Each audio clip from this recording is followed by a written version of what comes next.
Hey guys, today, as you can see behind me, I've got some new equipment for the Astrophotography lab. My name's John Robinson, the Astrotard. This is Deep Sky.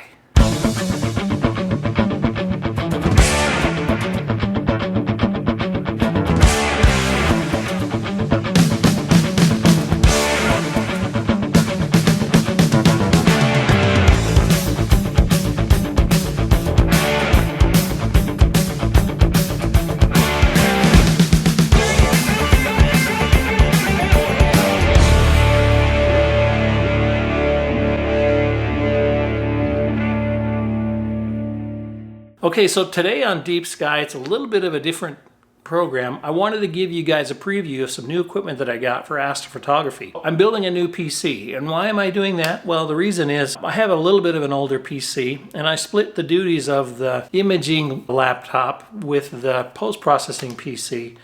And I also do a little bit of video editing for this YouTube channel.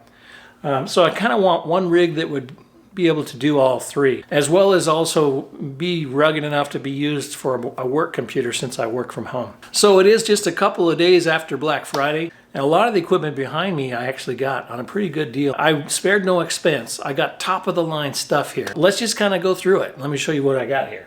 Okay, so this is the equipment that I bought online. A lot of it was Black Friday stuff. Some of it was, just before Black Friday. Some of it afterwards. And in fact, some of it is still coming. For example, the power supply isn't here yet, and the hard disk drives. But let's talk about this. The first thing we'll start here is right here. This is the full tower case that I'm using. I'm going with the Cooler Master Cosmo C700M. This is a very highly modular piece of equipment and can be sort of adjusted, and you can make any layout you can imagine in this. Also, it's quite a beautiful case.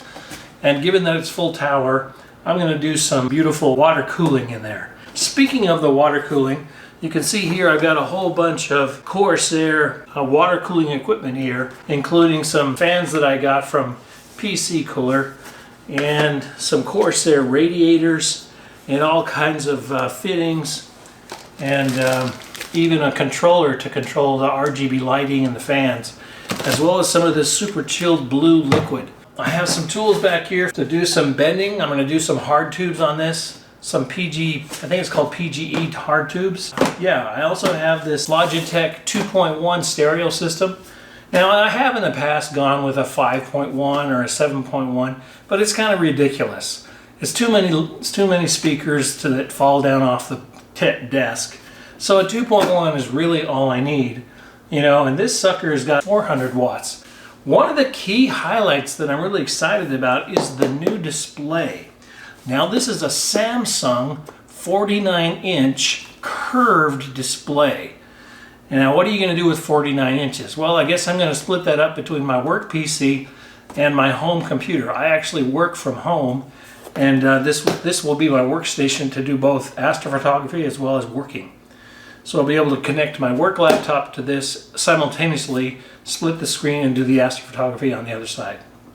So I'm really excited about this 49-inch curved display. This will replace the 3-monitor system that I use today.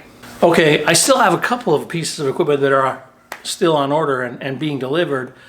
I did get some hard drives. I got 2 6-terabyte hard drives, which will be sort of a backup for all of the family images that I have going on, just as a backup system.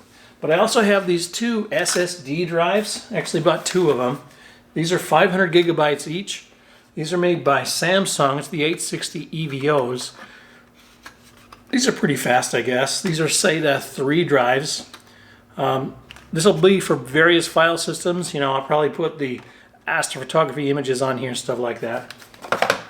But then for pure speed, and this is where I'll install the operating system, I got 2 of these, I got 2 of these Eros NVMe Gen 4 SSD NVMe cards. So this will go into the Gen 4 PCIe slot, and blazingly fast NVMe.2.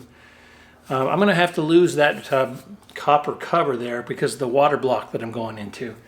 Let's talk about that in a moment. Here's maybe the heart of the system. This is the AMD Ryzen 9 3900. Now, I was not able to get the 3950. It's just not available. If I'm able to get that one, I'll send this one back. But as it is right now, this is a Ryzen 9 3900. I feel lucky to get it. It's out of stock now. Anyway, this is an Intel killer here. Speaking of AMD and Intel, this is an interesting anecdote. I used to actually work for both companies as an engineer. I worked inside of their fabs. I worked for both AMD as well as Intel. And so I know what's going on at AMD right now. I know how exciting they are to have this Intel killer here. I also know the culture at Intel, and I know the fear that's going on over there because of this little gem right here. We'll talk maybe more about that in a few minutes, or you can ask in your comments what my perspective is of each company. Having worked at both, I'm very familiar with their cultures and the way they do business, and maybe I have a unique insight, but I can tell you this, I'm really excited about this. It's been since 2006 that AMD has had anything that was really rivaling Intel, and this truly does rival Intel. In fact, I think it is a step above Intel. I also have this completely over-the-top and heavy ASRock X570 Aqua motherboard. This motherboard itself is $1,000. That's ridiculous. It's water cooled. It's got a water block inside of here, and it's massive and it's very heavy. You can see that, but the water block itself will cover the CPU as well as the PCIe slots and the NVMe slots. And it's just huge. This is all water cooled in here. So it's a heavy beast. Anyway, this will be really something when I build that. Now plug it into this, we spared no expense. We went with the Samsung, or I should say G-Skill Trident Z Royal DDR4 3600 memory. And I got the bling bling stuff. No messing around here. Look at these gems. This is over the top. It's all chrome, and this jewel encrusted stuff is RGB lighting. This is the DDR4 3600 Trident Z Royals that for this CPU right here is the sweet spot. I've done a little bit of research and really excited to plug these guys in here. I've kind of gone, as you can see, with a water-cooled chrome-looking theme. The last item that's really adding to the price of this whole build is this GeForce RTX 2080 Ti graphics card. You know, this is probably one of the highest ends you can buy right now. This is air-cooled, but I'm not going to air-cool it. I actually bought from Fantex this Glacier 2080 Ti water block, and I made sure that I checked with Fantex website and made sure that this worked with that particular graphics card. This is what this guy looks like. Check that out. More chrome and more over the top. Okay, enough, right? So why am I doing all this? Maybe I mentioned it at the beginning. So I need one PC as a one-stop shop that can fulfill my data capture of the telescope, that I can do the post-processing with PixInsight, that I can do the video production for YouTube channel, as well as do some work since I work from home, and hold all the backup material for all the family videos and pictures that we've taken over the last 22 years. You know, my kids are grown up, but I'm the keeper of all that digital data, right? All the pictures and the videos, I have to make sure that I have a good backup for that, and I'm going to build one. So anyway, this is going to suit many needs. It's going to be amazing when it's done, and look like a circus inside with all the RGB lighting and bling and water cooling and all that stuff. So I'm really excited about it. This is my first water cooling build. There's lots of room for error, and I'm sure I'll screw up along the way. But I wanted to give you a preview of what's coming up. I'm really proud of this.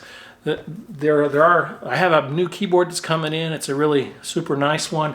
I also have a 1,000-watt power supply coming in. This is just an over-the-top build. I haven't done an over-the-top in a long time. So anyway, Sorry for rambling. Thanks for watching. Stay tuned for this awesome astrophotography rig. Take care. Bye.